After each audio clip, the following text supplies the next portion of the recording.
সকালের আকাশে সূর্য উঠেছে ঠিকই, কিন্তু নিয়ন্ত্রণ রেখা ঘেঁষা কাশ্মীরি গ্রামগুলোয় আলো নামেনি। এক একটি সকাল যেন উদ্বেগের নতুন শুরু, যুদ্ধ না হলেও যুদ্ধের প্রস্তুতি, আর তার ভয়াবহ প্রতিচ্ছবি ঘুরে বেড়াচ্ছে উপত্যকার প্রতিটি কোণে। দুই পরমাণু শক্তিধর দেশের দ্বন্দ্বে কাঁপছে উপত্যকা, আর সেই দ্বন্দ্বের মাঝে নিঃশ্বাস ফেলে এক নিষ্পাপ জনপদ।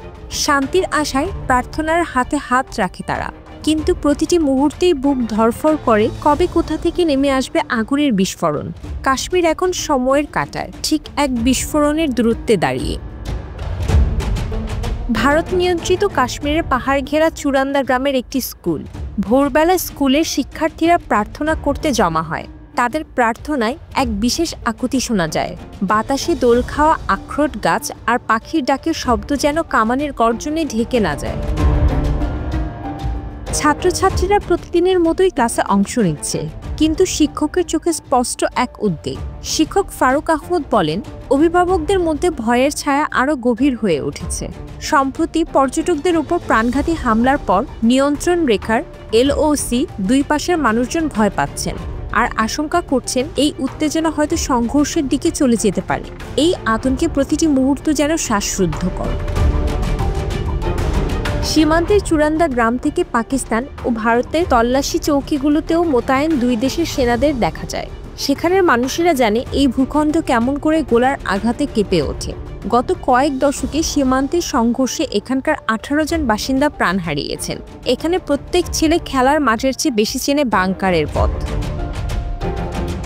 চুরান্দা গ্রামের বাসিন্দা আব্দুল আজিজ জানালেন, গ্রামে 1500 জন মানুষের জন্য মাত্র 6টি বাংকার। তার কণ্ঠে ঝরে পড়ে উৎকণ্ঠা। আব্দুল আজিজ বলেন, দুই পক্ষই হুমকি দিচ্ছে, যদি আবার গোলাগুলি শুরু হয় কোথায় যাব আমরা?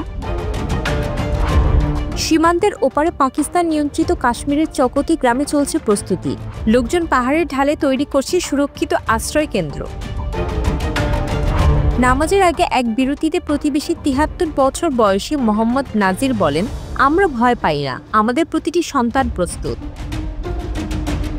রাওয়ালপিন্ডি থেকে পরিবারের খোঁজ নিতে আসা যুবক ফাইজান বলেন, লোকজন তাদের বাড়িতে বাংকার তৈরি করেছেন। গুলি চললে তারা বাংকারে ঢুকে পড়েন। সবার মুখেই আতঙ্ক, কিন্তু আশা ছাড়েন না। মুজাফফরবাদ কর্তৃপক্ষ বলেছে, 100 কোটি রুপি বরাদ্দ রাখা হয়েছে জরুরি প্রয়োজনে। খাদ্য, পানি ও চিকিৎসা সামগ্রী পাঠানো হয়েছে সীমান্ত ঘেঁষা গ্রামগুলোতে অন্তত 2 মাস চলার মতো।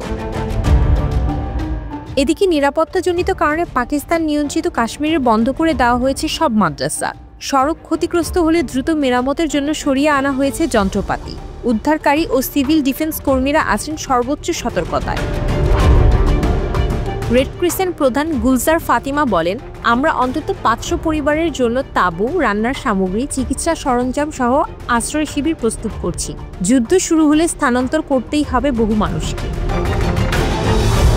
কাশ্মীর যেন এক বন্দি উপত্যকা, যেখানে নেই শান্তি, নেই স্থিতি। আকাশ বাতাস জুড়ে শুধুই আতঙ্কের ছায়া। আর এই দুঃসময়ে সীমান্তের দুই পারের মানুষ যেন একই ভাষায়, একই প্রার্থনায় হাত তোলে। বাতাসে দোল খাওয়া আখরোট গাছ আর পাখির ডাকের শব্দ যেন কামানের গর্জনে ঢেকে না যায়।